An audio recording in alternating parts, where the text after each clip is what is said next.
Good morning, everybody. Hello. Thank you very much, Iris and Elena, for inviting me to assess this excellent work on Sudan and South Sudan. I'm very pleased um, to be asked. I learned a great deal from this book, as well as how useful this book is going to be for future research in the Sudan. But let me first talk to say this new book uh, in the new series of Livres MAM. Livres MAM is a series of academic book presentation organized by the IREMAM Research Institute on the Arab and Islamic World at Aix-Marseille University of Aix-en-Provence, France. My name is Ahmed al-Shahi. I'm a member of the Faculty of Asian and Middle Eastern Studies, Oxford University, and founding member of the Sudanese program in the UK since 2002. I'm a social anthropologist by training, but I'm also a believer into the importance of history in interpreting social institution and vice versa. The book, which is the subject matter of this Zoom meeting webinar, is Ordinary Sudanese between 1504 and 2019, from social history to politics from below, includes 2 volumes and 22 chapters. It has been co-edited by Elena Vezzadini and Iris Seri-Hersch, Lucy Revel, Anaïl Possier, and Mahasin Abdel-Jalil. The contributors are historian, anthropologists, and political scientists from Sudan, South Sudan, France, and the UK, Italy, Germany, and US, and Japan. The book covers a wide range of topics, including archival issues, women agency, the armed forces, colonial history, labor practices, and Sudanese politics.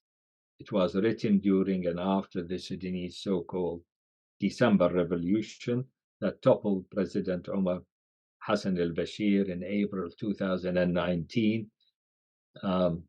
Here with us today are Elena Vezzadini and Iris Seri-Hersch.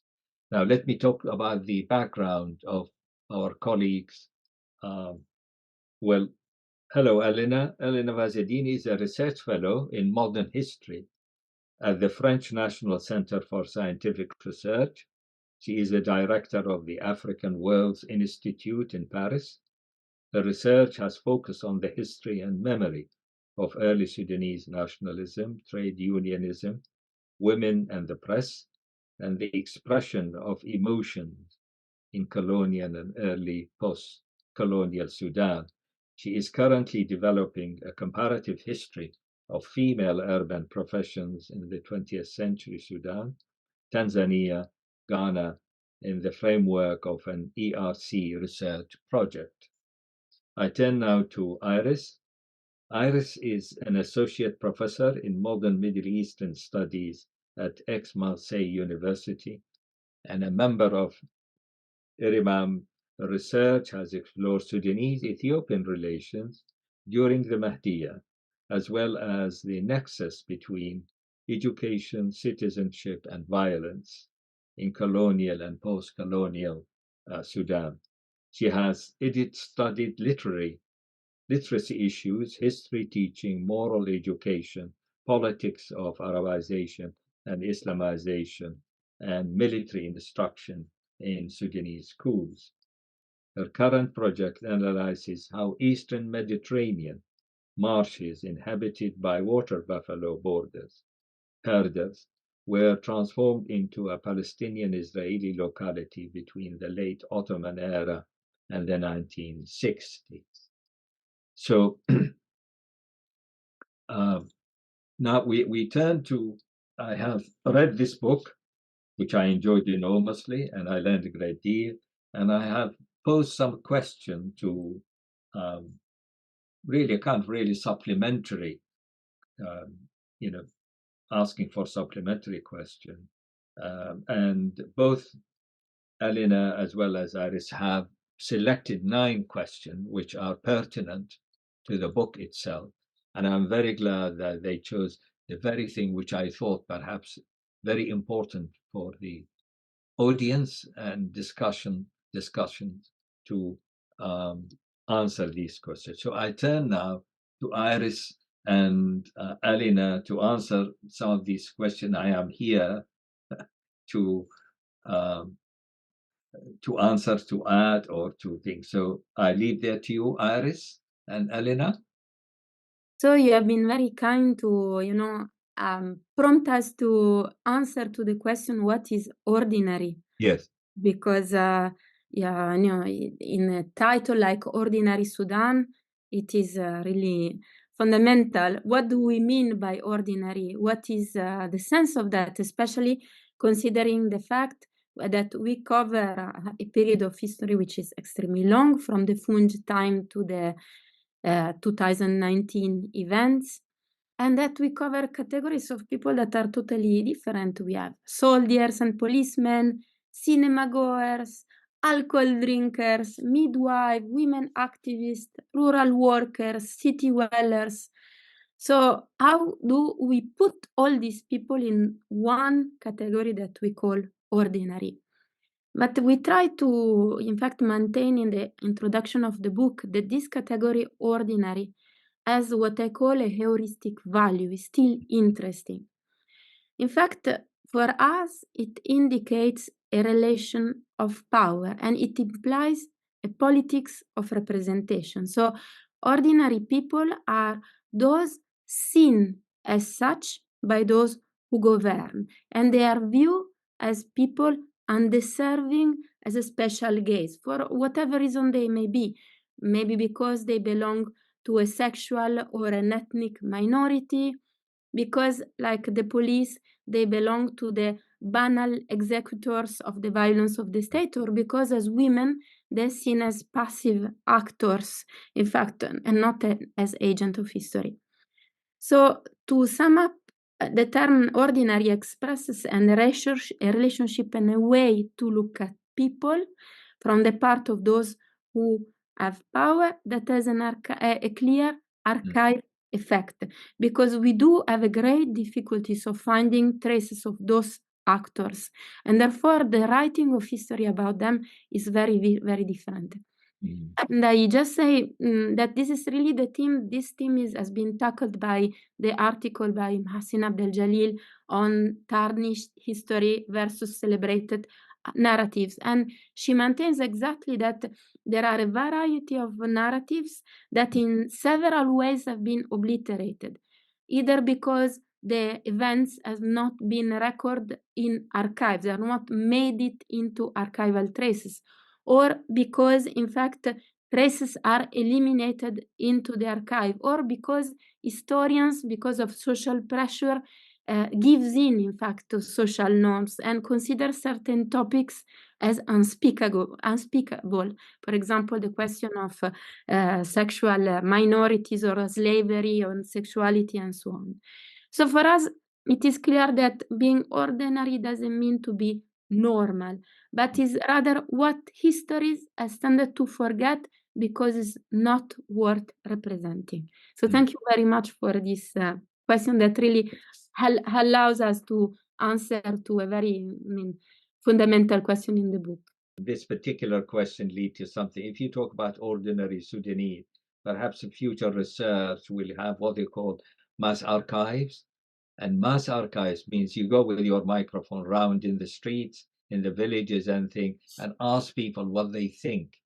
So you have a kind of representation from the ordinary people, whether in Khartoum or outside, and their reflection on events, and becomes what they call oral history. It becomes a very important part of future written history of events in the Sudan. Well, thank you. The second question, which I think it is the question of the use of the word revolution. Is it appropriate to use it? Is like, and I think I have said that revolution, what, like French Revolution, like the Ottoman Revolution, like the Persian Revolution, and you got all these revolution who turned the structure of society upside down. In Sudan, still the power is still the same. In situ, the army had, they had no change. All the institution, the judiciary, the educational system is still the same. And I have said this to Sudanese, that the best, from my point of view, is to talk about an uprising.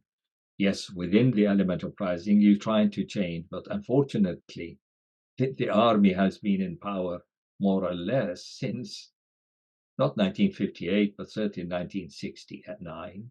So it's a continuous, how many years the army have no change structurally.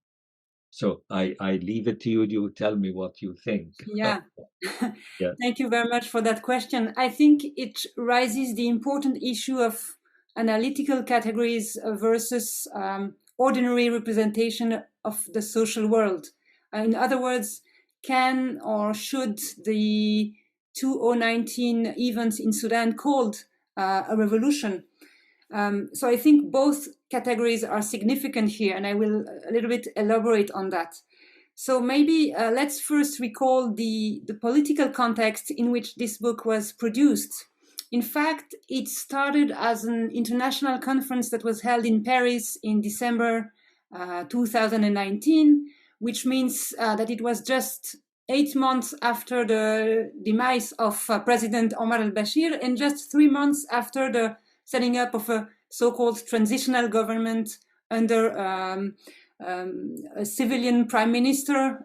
We recall here economist Abdullah Hamdok. And at that time, some parliamentary elections were planned for 2022. So we have to recall that the authors wrote their papers in the euphoric and uncertain times of a kind of revolution in the making. So that was an important point. And it was such an uncertain configuration that it has also a strong impact on the production of knowledge in Sudan and on Sudan. So I will just raise 2 points here. First, there was a sense of urgency to collect testimonies and preserve rare materials. So we could see also at that period new archival initiatives on the latest revolutionary sequence, but also on Sudanese history more broadly. I'm thinking here about the Sudan Memory Project, which is an online project, but also on archival projects about trade unions and the women's movements. And the second point is that, of course, the transformation of Sudan's political landscape has affected the ways in which we as scholars reflect on our research topics. Of course, there are also variations according to individual sensibilities and so on. But for example, for historians, I think that there is a need to avoid projecting the present onto the past, but at the same time, we have paid closer attention to revolutionary moments and movements both across time. So for example, in Sudan in the 19th and 20th centuries, and place. So we also have considered Sudan as part of the Arabic-speaking world, hence locating the 2019 uprising in the context of the so-called Arab Springs from Tunisia and Egypt in 2011 up to Algeria, Lebanon, and Iraq in 2019. So let's move now. Let's move on to the IMIC categories, or the categories used by the Sudanese demonstrators and activists themselves. Maybe we should just recall two slogans that were used in 2019. One was Hurriya, Salam wa Adala, Al-Thawra, Khiyar al-Shab, namely freedom, peace, and justice. The revolution is the people's choice. Or there was another slogan, Sulta Madaniya aw Thawra Abadiya, namely civil rule or everlasting revolution. So there certainly was a popular claim of initiating and experimenting a revolution, which I think should be taken seriously, even if the mass mobilization was followed by many dissolutions, of course. So the last point is also about the results or the ensuing developments after al-Bashir's downfall, which you have already began to trace. So I think on the one hand, we could observe more freedom of thought, of expression, some changes in public behaviors in the public space. This could be seen in the press, but also in the educational field with some reforms, for example, in the history curriculum, which led to some controversies. In the opening of art galleries, music concerts, mainly in cities such as Khartoum and Omdurman. But on the other hand, of course, as months passed, the limitations of the 2019 uprising, or what might be termed a counter-revolution, became increasingly clear. There was this power-sharing agreement between civilians and the military, but then there was this coup d'etat by General Abdel Fattah al-Burhan in October 2021, and the ensuing arrestation and resignation of Prime Minister Hamdok at the beginning of 2022. So yeah, we witnessed the fact that the Sudanese military took control of the entire state apparatus, yet popular demonstrations and strikes continued and were harshly repressed. So I will just add to this that the book manuscript was finalized before the outbreak of a new episode of armed conflict in April 2023. Right. That is the power struggle, between the National Army led by Al-Burhan and the Rapid Support Forces led by Mohamed Hamdan Dagolo. And maybe Elena has also something to add to this issue, to this question. Thank you. There's one thing, the Sudanese army, prior to al-Bashir, it was very much respected and as an institution. Mm-hmm. And it was casted as the army will protect the boundaries of Sudan. That was the image of it, so it was really an important institution. Now is reviled on both. It's extraordinary change because the army turned against civilians on both sides, killing civilians. Rather, why they say, why do you kill us?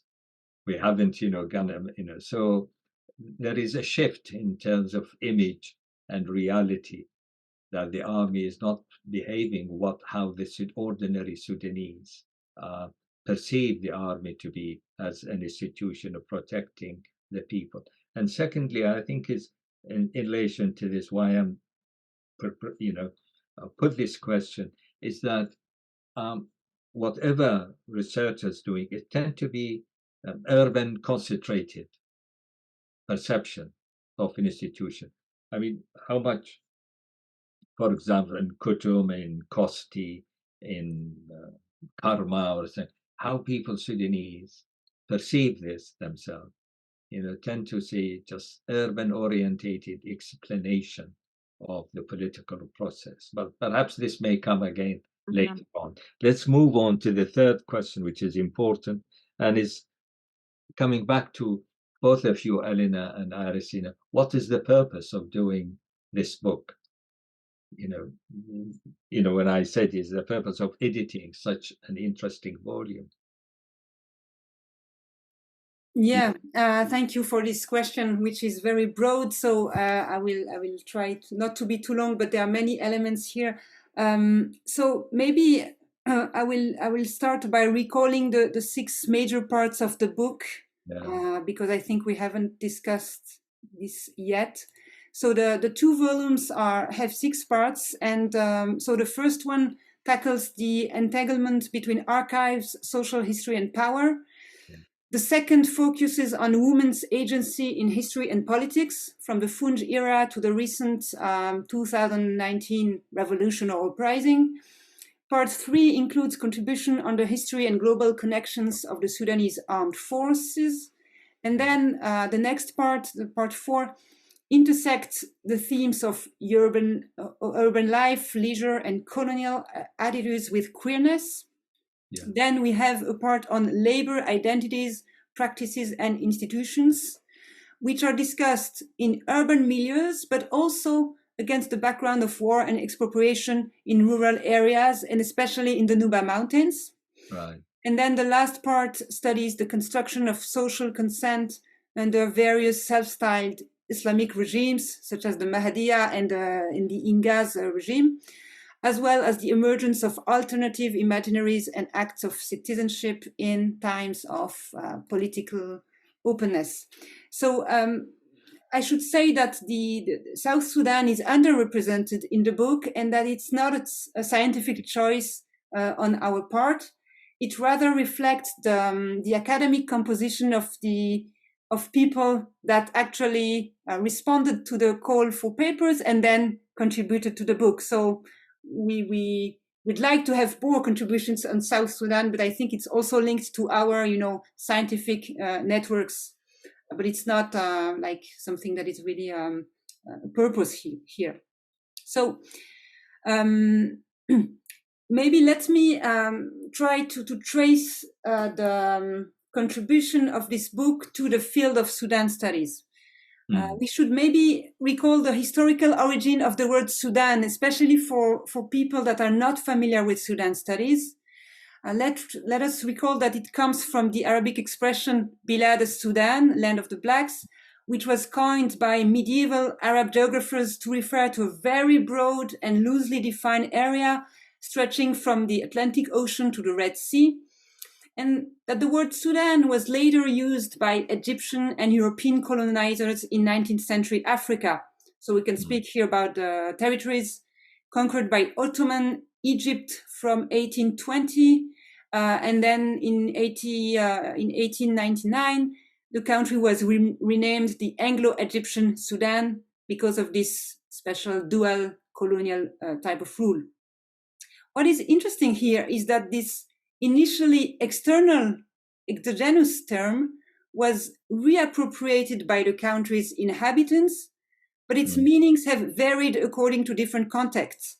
So if we take, for example, the Sudani adjective, we see that it served to refer to slave people from southern Sudan and Darfur until the 1920s at least, and that later it came to be used to refer to members of a Sudanese nation conceived as distinct from Egypt. So it took on like a political meaning.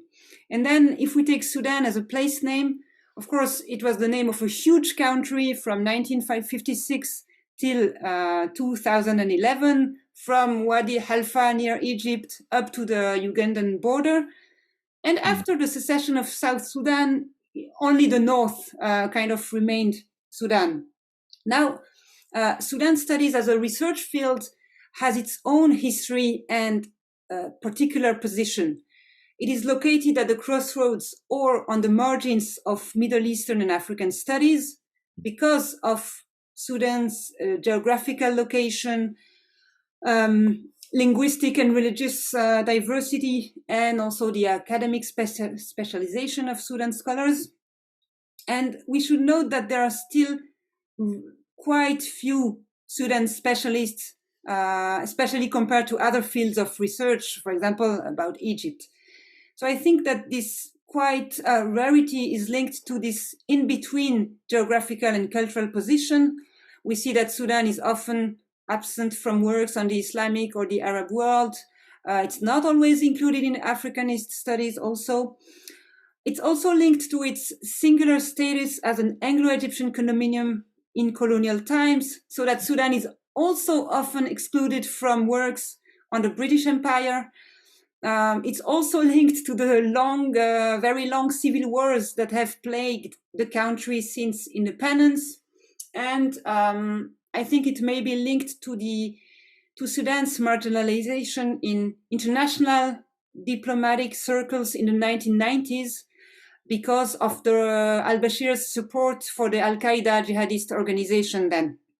So this book is first and foremost a new collective and multidisciplinary contribution to a field that requires more visibility at the international level, even 40 years after the creation of the Sudan Studies Association in the US and the Society for the Study of the Sudans in the United Kingdom.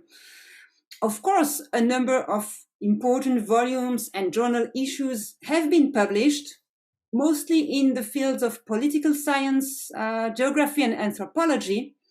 Yet, collective research projects and publications on the history of the Sudans, and especially on social history, are very rare.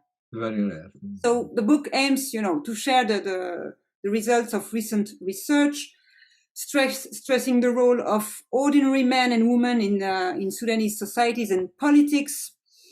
So there is this political aspect of showing how people played a key role, in political upheavals, but also how they contributed to the making and maintenance of authoritarian regimes, such as the Inqadh regime, for example.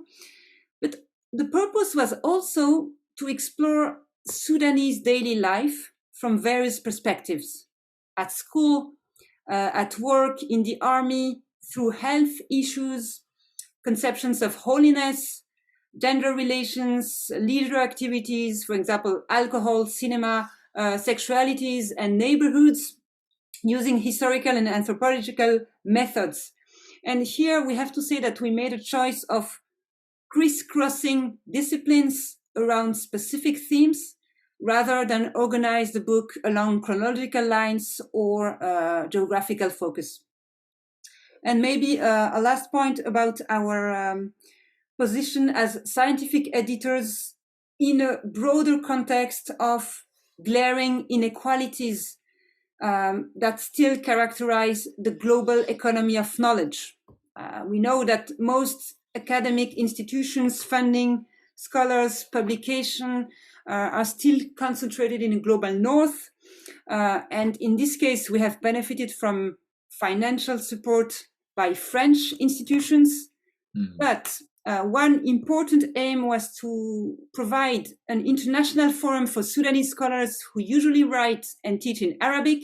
So we have several chapters that were written in Arabic and then translated into English. The book also seeks to enrich scientific conversations among Sudan scholars from different academic traditions.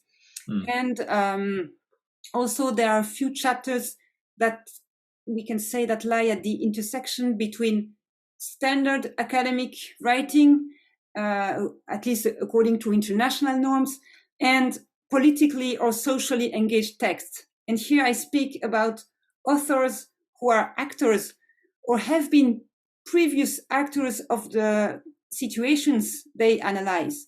So they provide interesting insiders' perspectives. For example, the chapter by Ammar Mohammed El-Bagir on the history of the police, and the chapter by Safa Mohammed Khair on female activists. So in sum, this volume tries to react to some of the most salient or striking features of Sudan studies, connecting Sudan to some larger global trends, because Sudan has often been presented as being sort of one in a kind. So yeah, it has peculiarities, but it should also be connected to wider trends. I should mention here the examples of the chapters of by Heather Sharkey and Massimo Zaccaria, who follow Sudanese soldiers across Northeast Africa and as far as Mexico, where they took part in a French invasion in the 1860s. The book also reacts to what we can call the Arabization paradigm, which has tended to dominate scholarly interpretations of Sudan's long-term history. So here we wanted to foster research on the early modern era. We wanted to foster research on the 16th, 17th, 18th centuries before the colonial conquests. And we have to say that initially, quite a few papers on the Funj era were presented at the Paris conference, especially on the social position and legal practices of women in the Sultanate of Sinnar, who were studied through court records, awqaf, and travelers' accounts. But unfortunately, these papers did not make it into the published volume. So we have only one chapter by Amel Osman on women in the Funj era. And lastly, I think this book also reacts to a kind of deterministic vision of the country's recent history. I try to explain this point. The present has sometimes been framed only in terms of violence and failure and projected onto the past, so that a complex history has been transformed into a kind of theology of disaster. So here we try to pay attention to specific actors, institutions, and contexts in order to re-inject some historical contingencies into the scholarly readings of the Sudanese past, I should say. Yeah. Good. Thank you very much, Iris, for elaborating on the question of the purpose of editing such diverse book. Now we move on to the fourth question, is the perception of women, feminism, in Sudan, as well as by non-Sudanese way of looking at a male-female relationship in Sudan and Sudan institution.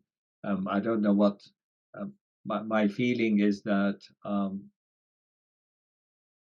from a Sudanese perspective, this is how I see it myself, educated Sudanese women tend to look down at their sisters in the countryside, thinking that, oh, they haven't got BA, they haven't got MA, they haven't got PhD. That is totally wrong. Education enlarge your knowledge, yes, but you have to listen to these women to see how they perceive their life. You know, what contribution. I just want to give you an example which never been mentioned in the book. I dealt in 1968 with the 1968 election in the north, and it came to my knowledge, and I was there watching the voting. You know, one day for men, one day for women.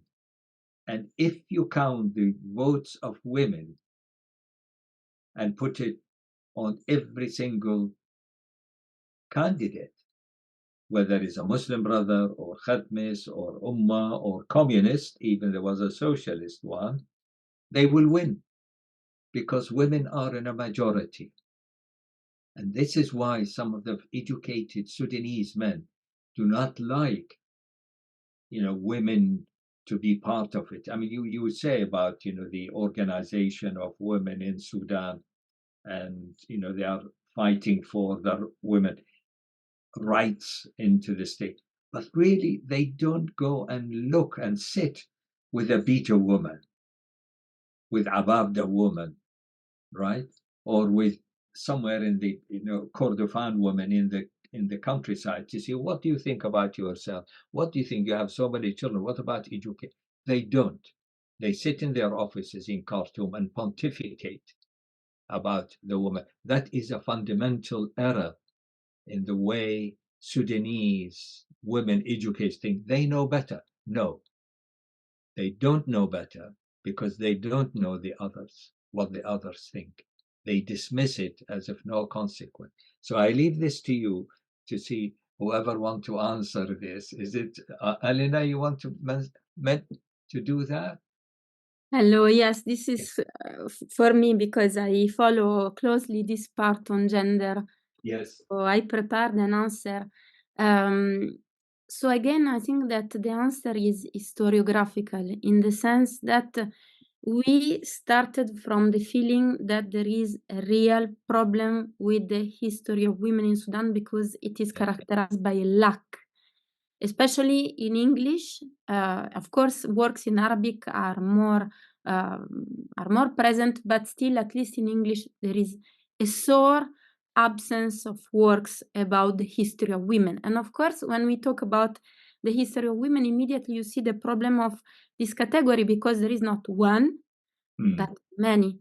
And really, the book, it is exactly what it shows. It really gives glimpses of the history of the Funj women under the Funj, And then it follows up midwives in the Nuba Mountains. And then again, you have something about the Islamic movement and women. And then again, something about the Sudanese Women Union. Again, we have the problem of putting in the same categories all this, which is problematic. But on the other hand, it says if we don't start from somewhere, we will not manage to go forward. So this was the contribution which we got, and which we very glad to have, because they of course complexifies the whole question. As to this rural-urban divide, we have given careful thoughts about that. First, just to mention that we, in this diversity, we have at least this chapter about midwives that covers in details the lives, experience, education, and history of midwives. Also, the creativity and endurance in relation to a situation of total deprivation and need, where they didn't even have tools to make operation, and they have to be super creative in finding ways in which they could save lives, just to see themselves discredited by the following generation of certified midwives because they were untrained. This is probably the only case in point that really focus on rural areas. On the other hand, we have this article on the Funj, on the history of women in the Funj. And what we also, as from the historian point of view, we find it interesting is that even though you have a very mainstream sources, of course, the Tabakat of Wada Ifalla is like the basics for writing the history of the Funj. Even there, by deconstructing this source, in between the lines, you can have information about the history and the agency of women at that time, which of course, I mean, is just a step. There are many other things that we could say and we could write, but it is important because it is there. Then I am the author of this article about the press, and I'm happy for this question because it gives me the occasion of saying something that which is not in the article, which is, even though we consider that the press is something very much connected to alphabetization and to elite, which I should have perhaps underlined better, is that in the 50s, the press was like the radio or the television nowadays. And the person that will read in the city or in the village will read the article aloud to the rest of the audience. So even if there is one person that is able to read, then a lot of other people would benefit from that. And this press was totally indispensable in places where people needed information about what happened elsewhere. This is why you will find copies of newspaper in all like commercial points of cities of the size of Bara, Nuhud, or Kosti, and so on and so forth, even which are still urban center, but middle size or even smaller size, because people really relied on the press to get information from what happened somewhere else. So the women, the first women journalists, were very careful in trying to seize the press as a platform to spread their ideas, even though they couldn't control whether people would read or not their own articles. It was the only way they had to, to go beyond the small circle of the people that wrote those articles and the small elite of women that were able to write. So there was a technique. So it is a good idea for me for the future to underline this aspect as the means by these people to try to reach out their elite or the place from where they were based. And then it is true that the article by Abir Noor on the Sudanese General Union movement, or the article by Safa Mohammed Khair on the Sudanese Women Union and women activists throughout the century, they are kind of based on movements that are in cities.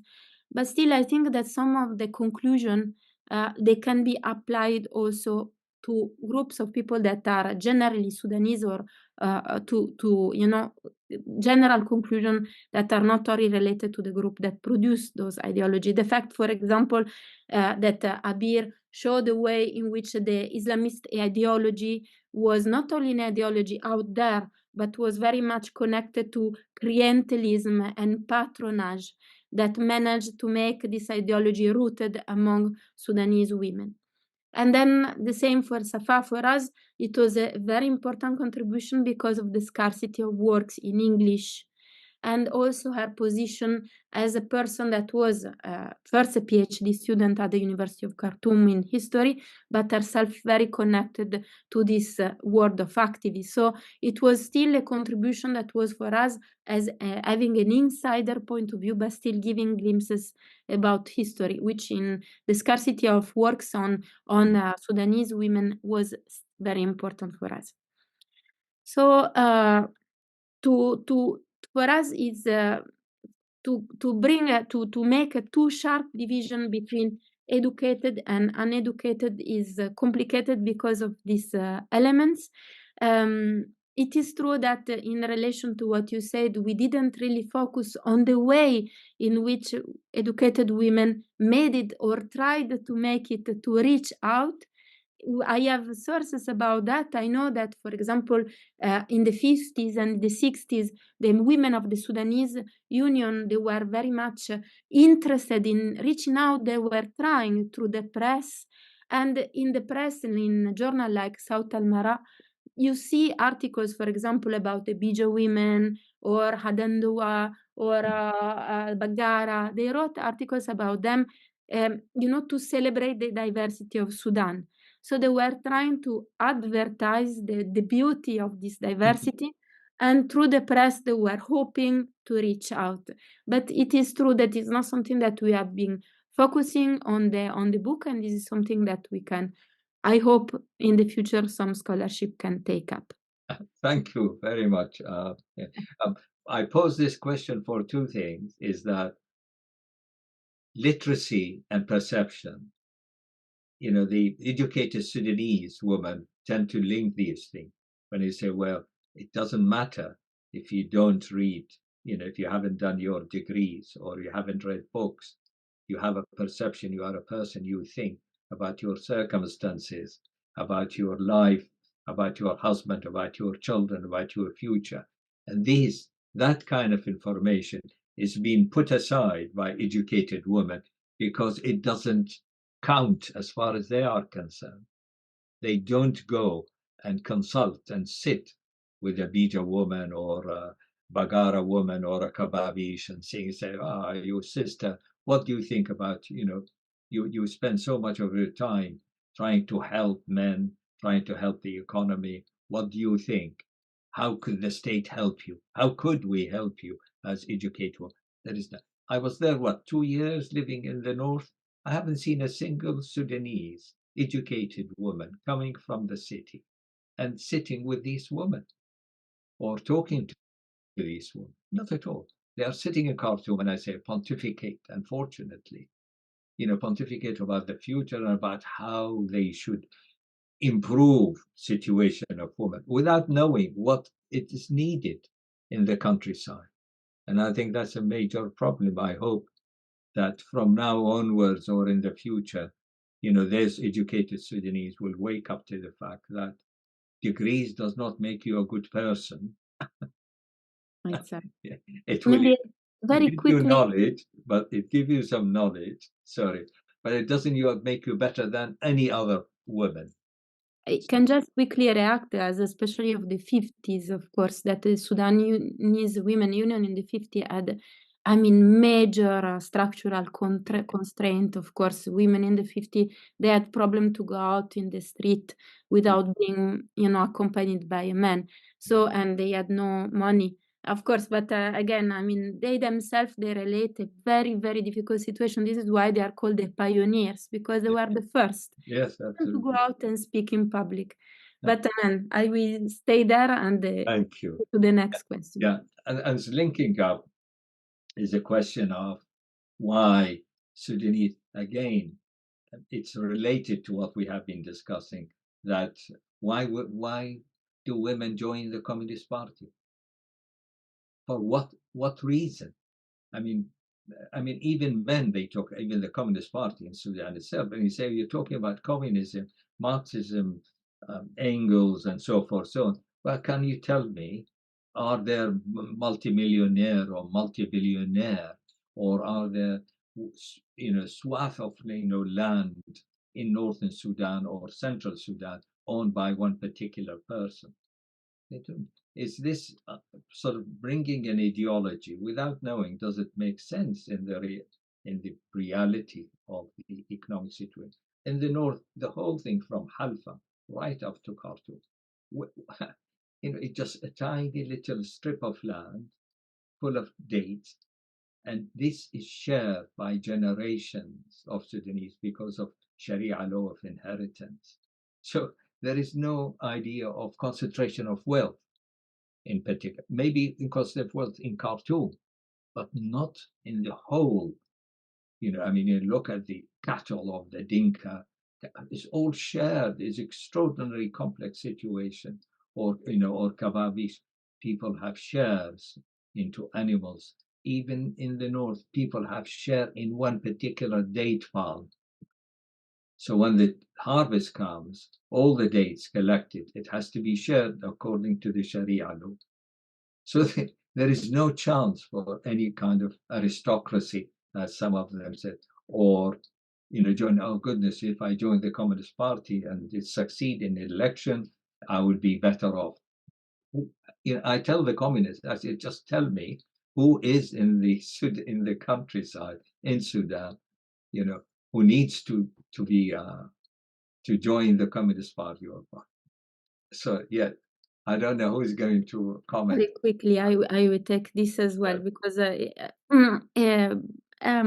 of course, again, I think we can place it from a historical point of view, in the sense that when it developed first in the 50s, 40s, it was also very strongly anti-colonial, anti-establishment, anti-colonial established movement.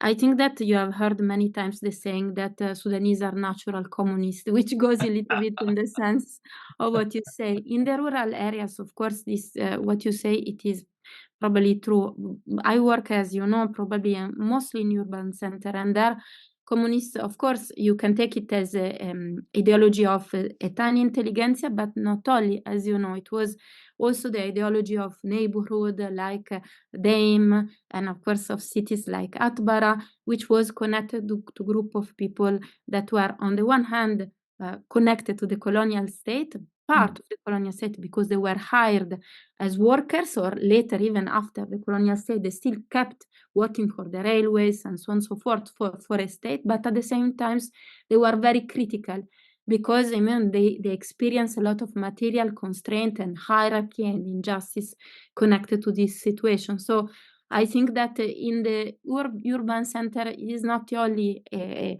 ideology of an elite, but is an ideology of working classes, where the working classes are present. And I stop here. Thank you. Is perhaps one asks oneself, say, this migration of northern Sudanese, central Sudanese, west to the Gulf, and even to Europe as well. The land cannot accommodate them. Agricultural land is very small, and therefore larger population. They have to leave. They are encouraged, saying, look, you better go and find a work and earn some money to better yourself as well as better us, send us money. So the idea that there is a wealth concentrated in a particular group of people in the north, it doesn't exist, because they all share, they are all part of the kinship system, part of the tribal, and the Sharia law prevents such a concentration. The Sharia law of division of inheritance prevents such concentration of wealth in the hands of some people. So this is interesting thing. Let us go to move about the economic, political, and social legacies of the Anglo-Egyptian colonialism in Sudan. And that is very interesting. I have just very briefly, I have written an article at the conference, which was published, perhaps Iris will know, the Maghreb Review. You come across it? Yeah, I noticed it, but unfortunately, I didn't have access to the whole article, but I saw the abstract only for the time being. So I wrote an article on a comparison between the Turco-Egyptian colonial legacy in the Sudan and the Anglo-Egyptian legacy in Sudan, what sort of thing. And this was something which has to be said, that the Sudanese then say Turkey al-Ula, well, this was very bad. They are interested in just only collecting taxes, and they were very brutal in collecting such taxes. Whereas after the collapse of the Mahdist and left the devastation in the whole country, so the British, they have to, it's such a vast country. The British have to start from scratch. Sudan didn't have any money at all. For the first 20, 30 years, even the Jazeera scheme was built by the British, not by Sudanese money. The Kitchener School of Medicine was by donation from ordinary English. People tend to look at colonialism, I'm not at you or by Sudanese, dismissing it as all colonial, all exploitation. You say, well, you have to give a credit to people who helped you, who established. Look at the University of Khartoum, who built it? Not Sudanese taxpayers, but the British. They have to, because they are responsible for creating roads, for creating institutions, civil service, railway, it's everything. And then they dismiss it. Oh, this is all colonialism and thing. And the article was written in that way, that one has to be just in terms of contribution. So I know, do you have any legacies of the Anglo-Egyptian colonialism in Sudan? Any reflection on this very briefly? So again, and this is, as we divided the question, this is on me. In fact, again, is a thought-provoking discussion. For us, again, we, as generally in the book, we take the pluralism as a starting point, in the sense that it is difficult to talk about one legacy, but a variety of legacies. And we try to take them from the point of view, again, of ordinary people. For example, I enjoyed a lot the article of Marina De Rico, in which she talks about Khartoum and Omdurman. Yes. And she explains about, on the one hand, the British master plan and this tentative to rationalize Khartoum, and the fact that they really didn't manage when they tried in Omdurman, just barely some part of it. And then, in fact, the construction of the city followed a kind of historical, as she said, traditional, or would say spontaneous lines. In when people came, they settled down, and the density became higher and higher. And the thing that I really enjoyed is when she analyzed the fact when the newcomer came, they settled together with people that they didn't necessarily knew, so that neighborhood were ethnically very, very varied, with background of people very different. And then, in fact, they had this nafaj system, that opening rear doors so that you could pass entire neighborhood from one house to the other without ever going to the street, in fact, outside. We show, in fact, the interconnection that was very often beyond, or went beyond, in fact, ethnic lines. So this description is very interesting, because it's something that you still continue to have today, and that the regime of Bashir tried to, in a way, discourage, but still people have in some of the old part of Omdurman. So it is this was an interesting part. And then we have the chapter by Willow Berridge and Ahmed Sikaing. Both of them are very interesting, because they show clearly some legacies. In the case of Ahmed Sikaing, the question of alcohol, the way in which the British sanctioned some type of alcohol and allowed others in relation to what was dangerous or appropriate or not appropriate to Sudanese population, Sudanese men, of course. And this attempt to control and shape the consumption of alcohol is something that you can, of course, find again in the regime of Bashir. They tried, as Bashir tried, but I think that these attempts were very complicated to really carry on. And then Willow Berridge also with what she calls the colonial homophobia. In fact, the fact that you have this paradox of British colonial being very adverse to sexual practice, homoerotic sexual practices, and the fact that they never really issued any legislation completely, you know, or blatantly against homosexuality. But at the same time, in fact, they were very interconnected, this accusation of homosexuality, pro-Egyptian nationalists accusing British to be homosexual, and British accusing Egyptian of having brought homosexuality in Sudan, in fact, and to corrupt the Sudanese. And so, in fact, these discourses are really mutually constitutive. They were kind of mirroring the one to the other. And this fact of accusing homosexuality to the other, to the enemies, is something that you will find also later and again under the Bashir regime. And I would conclude with a Harry Cross article about banks. And for me, it's very interesting because you see this British bank, Barclays, coming to Sudan with this, I would say, aristocracy of employees aristocracy would have fantastic salaries. And then, even then, in 1964, they start to create trade unions and they start to ask for higher salaries and so on and so forth. So even though you have an institution that will really be very closely connected to imperialism and to the colonial rule, then even that, at the end, in fact, it changes and bites back in a way the one that created it. So if we want to make a final point or conclusive point, it is, for us, it has been a pleasure to see all these different ways of relating to colonialism, which are not by any way monolithic.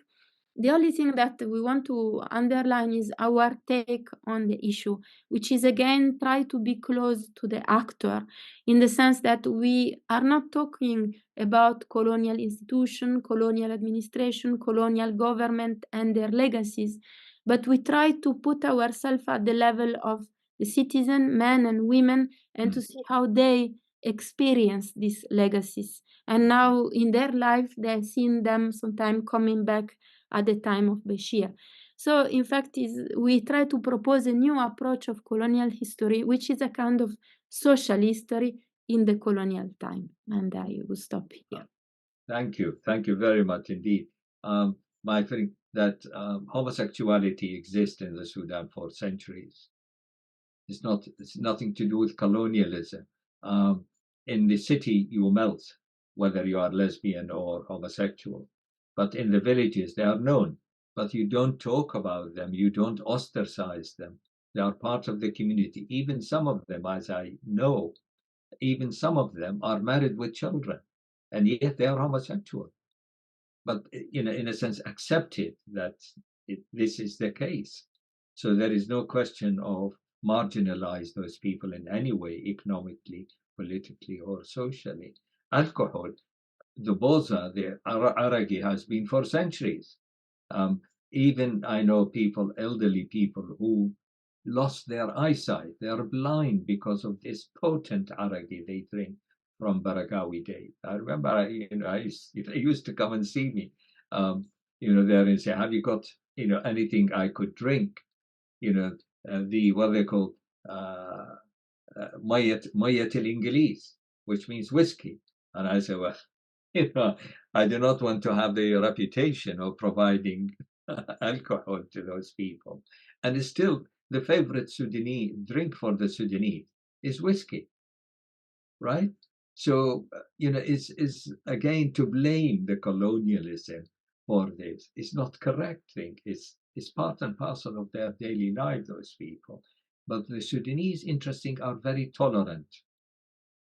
Not the government, but the people. You drink.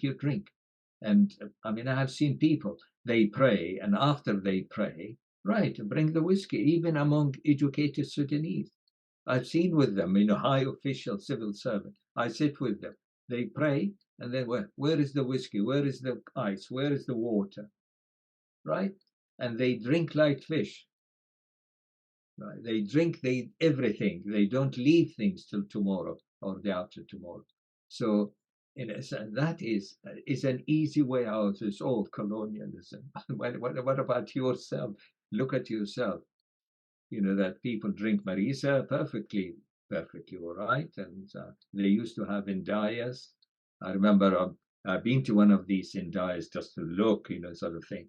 And until it became really problematic under Nimeri, so just before Nimeri closed them up because of violence and sometimes, quarrel and knifing people. And so, and rowdiness. This is why they were just thought outside the communities. You don't have Indaya within settlement, but on the outskirts of settlement in case of a problem. So these things, again, educated Sudanese, people with particular political orientation, everything is colonialism. That's a part of the British. I mean, that's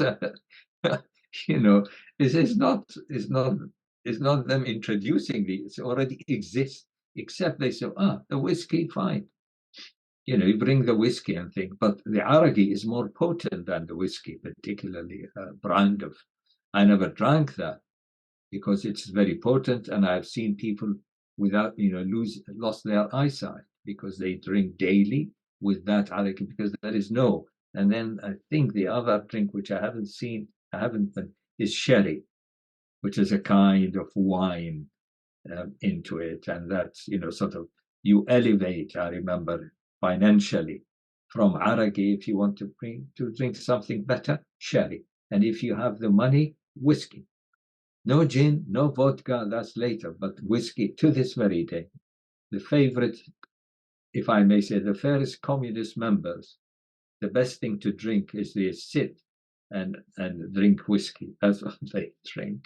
Even in English pubs, says, I want whiskey, not pint of bitter and thing. Right.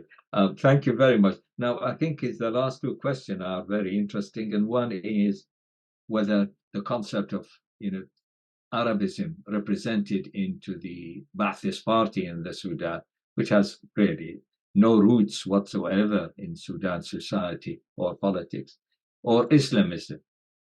Islam in Sudan, as you know very well, you, Iris, I think, this came to Sudan as in the form of Sufism, not what you see now, ISIS and all the forms of Wahhabism and things like that. No, still, theoretically and on the whole, every Sudanese have a sheikh, and that sheikh is a Sufi sheikh.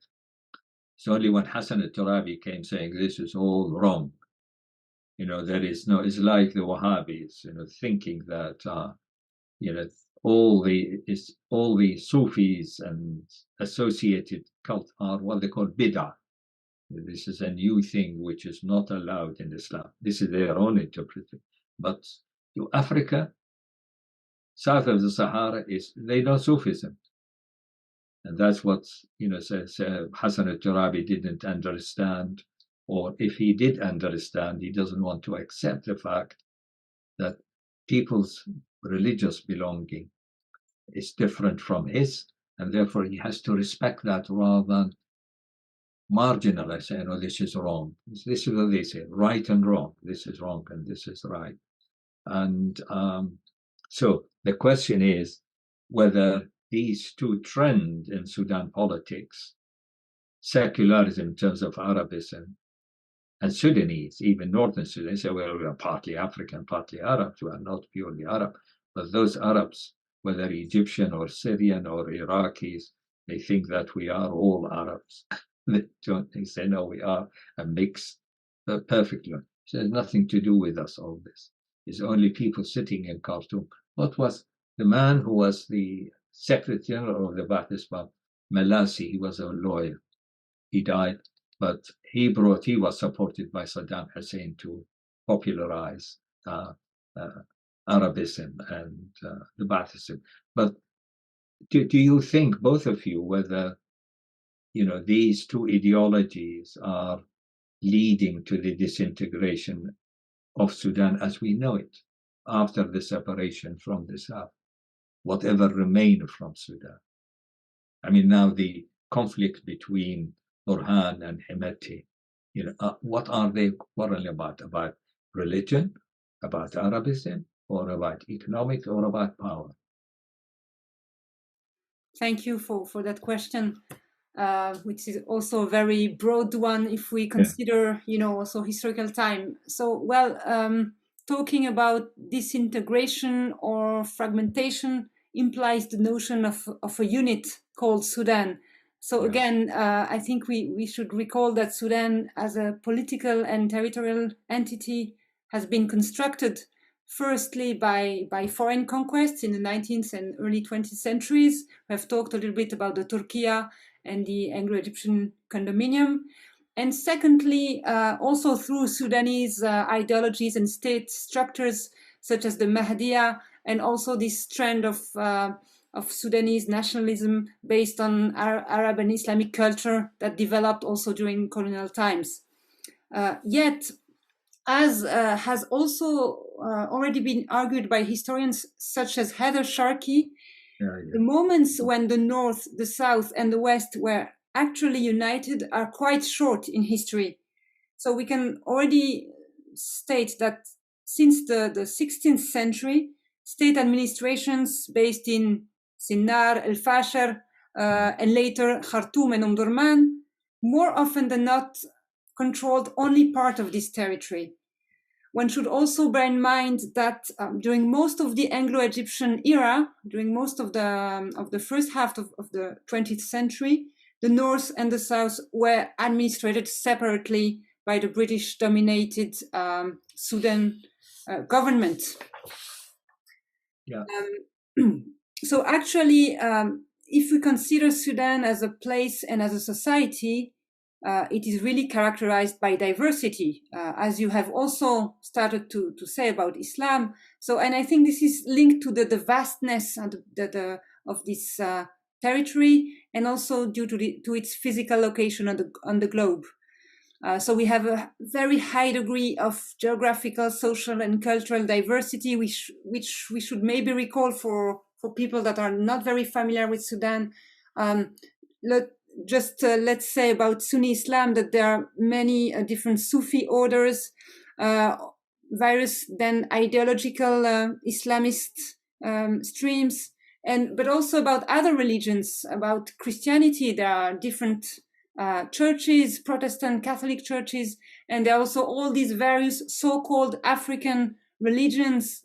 And in terms of languages, also we have, of course, Arabic, but also Juba Arabic, English, Nubian, Bija, Fur, Zarawa, Masalit, Dinka, Nuer, etc., Shiluk, Barizande. So we have tens or even hundreds of languages. So I say this to emphasize that the idea of a unitarian Sudan is a political concept and the result of forces and actions that have sought to foster unity, rather than a given or frozen social reality.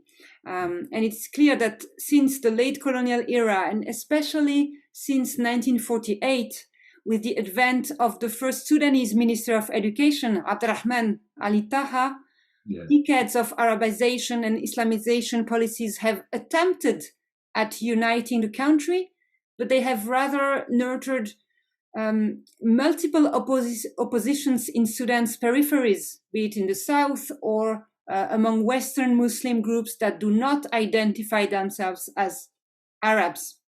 So these politics of cultural homogenization partly explain the civil wars between the successive Khartoum governments and rebel movements such as Anyanya and then the SPLM, and later in Darfur from 2003, the Sudan Liberation Movement and the Justice and Equality Movement, and the eventual secession of South Sudan in 2011. So I think that, yes, this politics of cultural homogenization has a part in fragmenting the country. And this topic has been much discussed by academics since maybe Mudathir Abderrahim, but also Skopas Pogo, Francis Deng, Amer Idris, Heather Sharkey, myself, and others.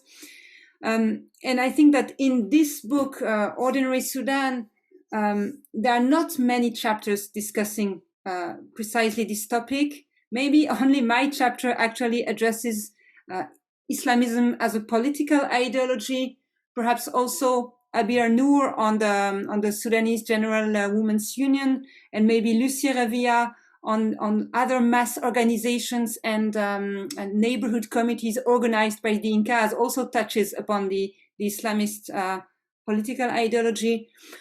Just a few words on my chapter. I have sought to analyze the teaching of military sciences, ulum askaria, as a school subject in Sudanese high schools under the Inqadh regime, more particularly after the 2005 peace agreement between the North and the South. And I have argued that al-Bashir's government strove to avoid the partitioning of the country by using ideological indoctrination, drawing on an Islamist worldview and on Sudanese patriotism rather than Arab nationalism. Also drawing on disciplinary control over bodies. Let us think, for example, about the military type of uniform that all pupils, boys and girls, had to wear in schools, but also about mourning rituals and martial songs that were sung by pupils and that some former pupils called anashid jihadiya, so jihadi songs. And there was also this recruitment of teenagers, secondary school students, into the paramilitary forces with compulsory training sessions in the popular defense forces. And then the chapter also reflects on narrative forms of violence imbued in this military curriculum. I have shown that the textbooks that I have analyzed narratively tends to dissociate war and violence. And a case in point is the depiction of the 1948 Arab-Israeli war in Palestine. These textbooks praise the role of the army in Sudanese history, mentioning the army as a kind of vector of democracy and silencing, of course, the military coup, the varying military coup in 1958, 1969, 1989. And above all, they silence information on the civil wars in southern Sudan and Darfur. So I have tried to reflect on silence as a form of violence. Maybe silence was perhaps conceived as a means to unite people, but in fact, it rather functioned as a vector of further fragmentation among Sudanese citizens. Yeah. Yeah, I'm very glad you brought the question of violence. To me, communism, socialism socialism came from Egypt during the Marys, the Sudan Socialist Union. Ba'athism came from Iraq and Syria, right? And the only person, sort of thinker, to me, well, of course, Wahhabism, but it didn't take any root in the Sudan, Wahhabism. The only thinker in the Sudan is Mahmoud Muhammad Taha. He is an original thinker, Sudanese. He didn't bring this ideology from anywhere else, but he thought that Islam need to be re-thought of, re-looked at it. And this is the only way, the only way to help the Sudanese in the future, rather than you have these divisions. He was a Unitarian way, his philosophy, rather than, you are Shafi'i, you are Hanbali, you are this, you are that, you are this. So, and he was sadly hanged as a Sudanese thinker. It's terrible, what Nimeri did for that man.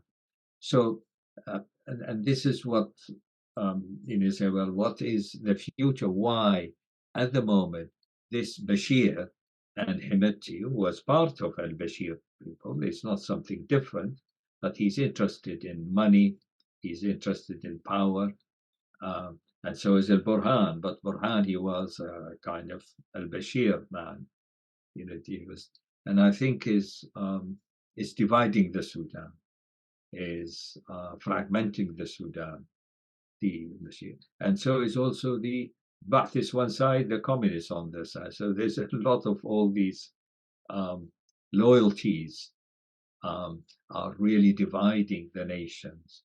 And it may be in the long run say, well, actually, we Darfurian, and in fact, Darfurian, they used to come to Oxford and talk to me at the conferences.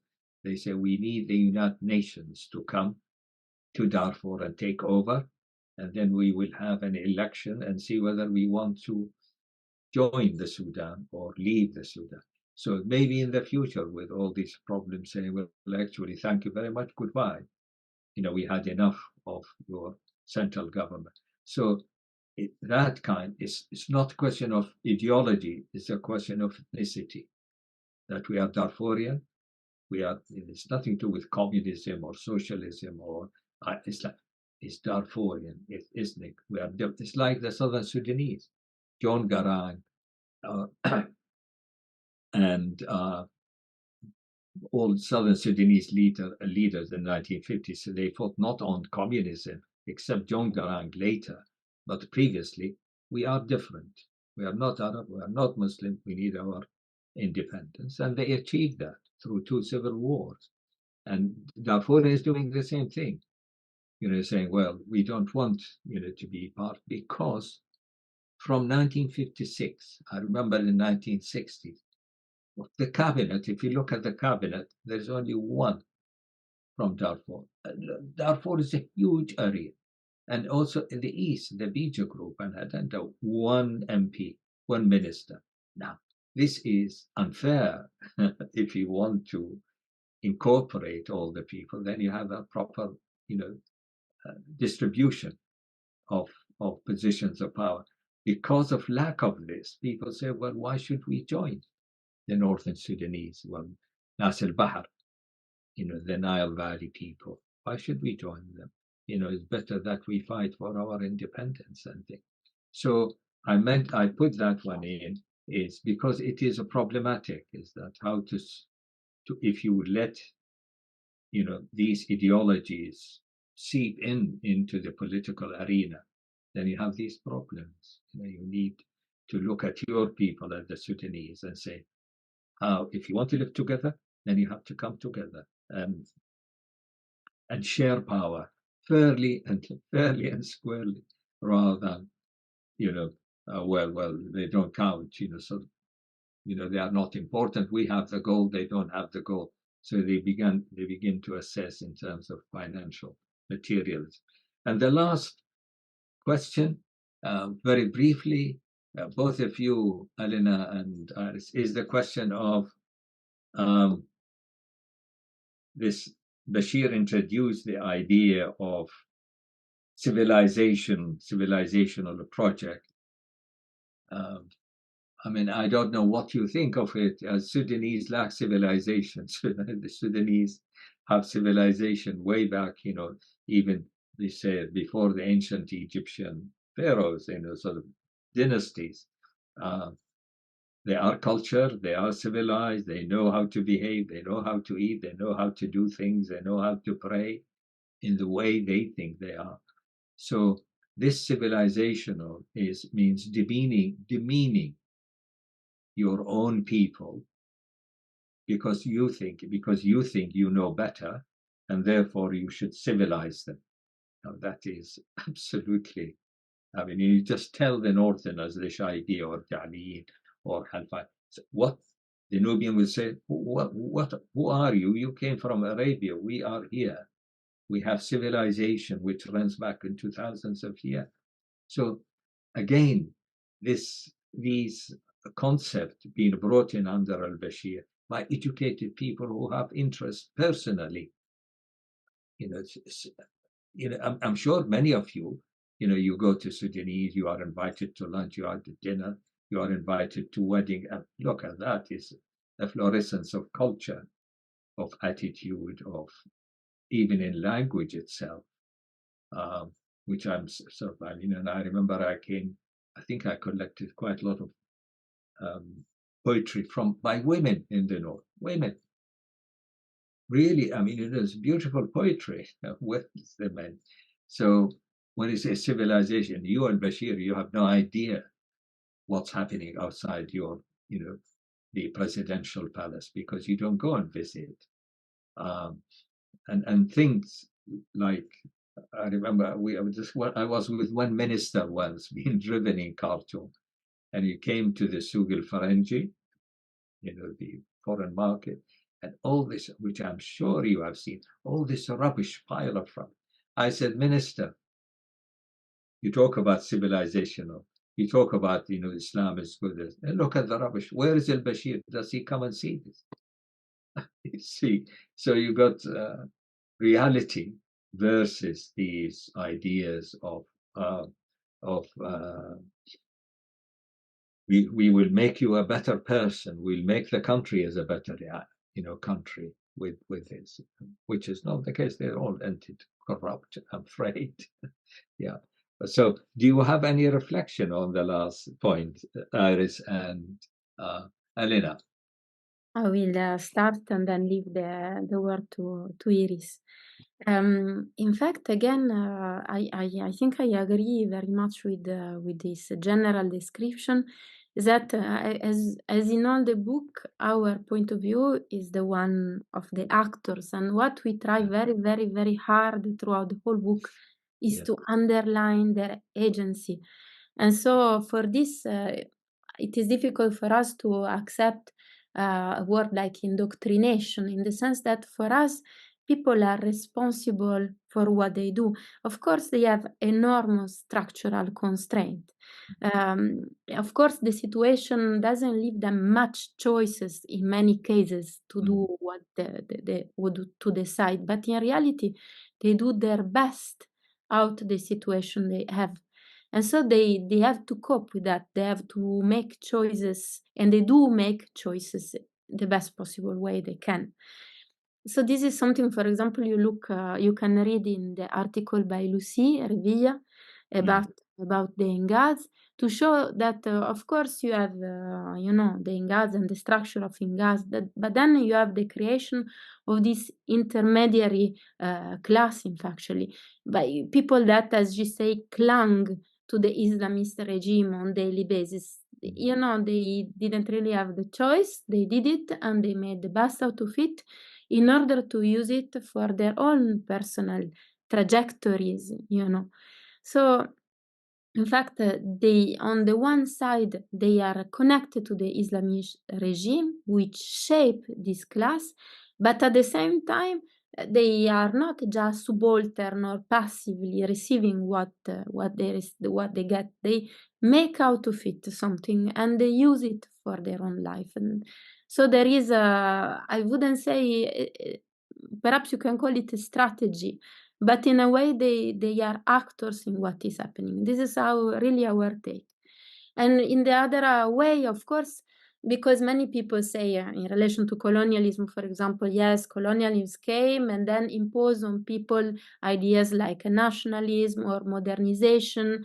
And this is also something that we reject, in the sense that, again, that people had some idea and they made the best out of it. And again, for me, the trade union or the article about the dames by Barbara Krashari show very well that ideas that were brought by colonialism, they were completely turned inside down to make people empower themselves through, action of demonstration and, organization, trade union movements. And so, again, you might have ideas that circulate, but people always appropriate and react the best possible way they can.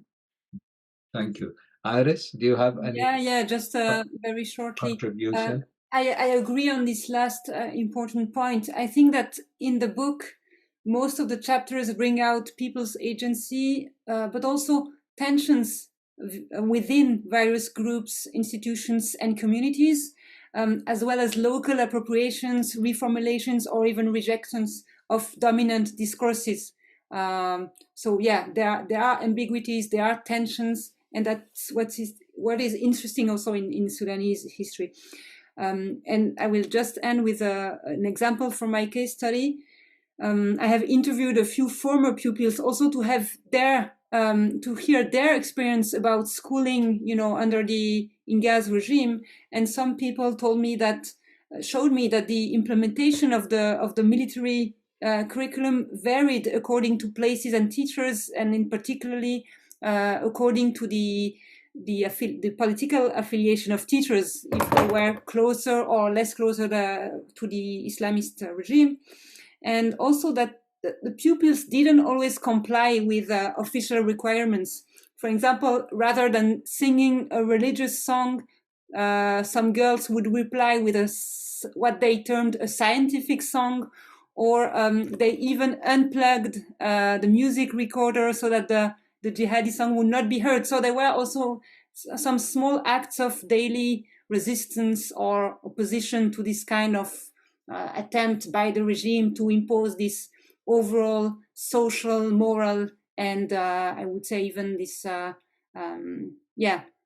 special order. So yeah, I think that's all for now.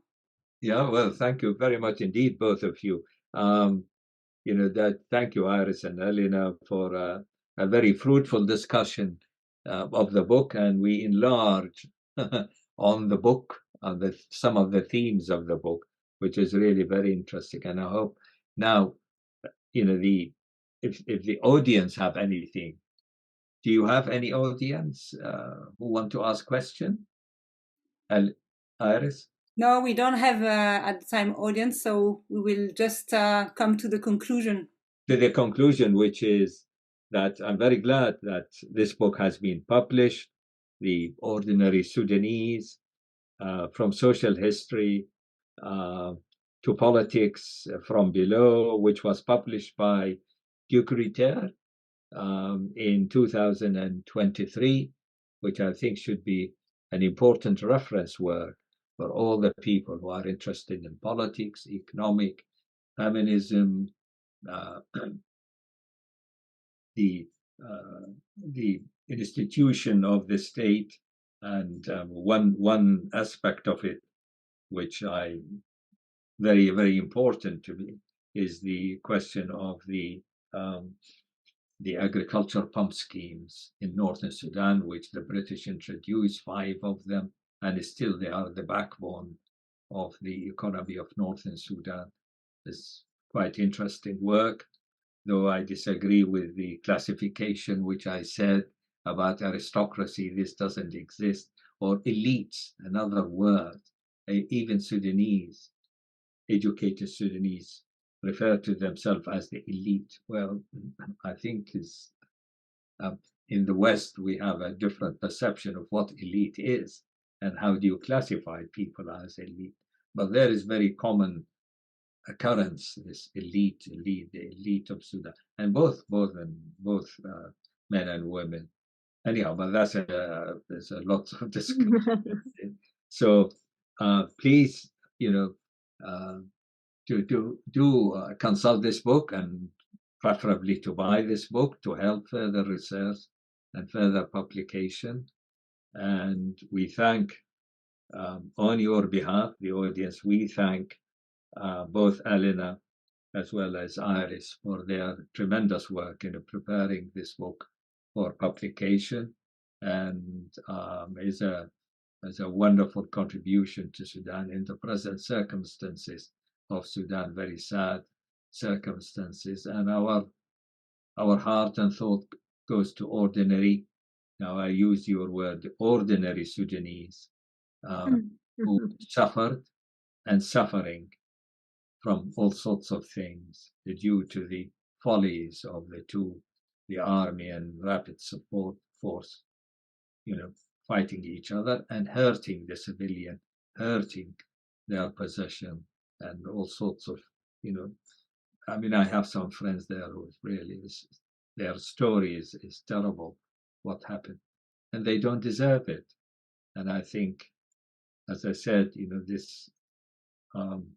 this book will remain for some years to come as the only contribution, because I can't see anybody going to Sudan to do research or be able to do research except from the outside on newspaper and things, but to see Sudanese, to sit with them or travel and talk to them, and getting information or a statistic will be out of the question in the present circumstances. So we thank you very much for this book, and we wish you both, Iris and Elena, for further publication. I look forward to reading any further publication, and I look forward to receiving the copy in due course. But anyway, got the PDF. Thank you very much indeed. Thank you very much, Ahmed al-Shahi, for preparing Indeed. also and leading this discussion. Pleasure to you. Yes. And thank you for the dialogue with me. But thank you for your thought-provoking question and your reflection. We also learned from your discussion, so it was very, very precious to us. Thank you very much. And thank you, and have a good day the rest of the day. Thank you very much. Bye-bye. Bye.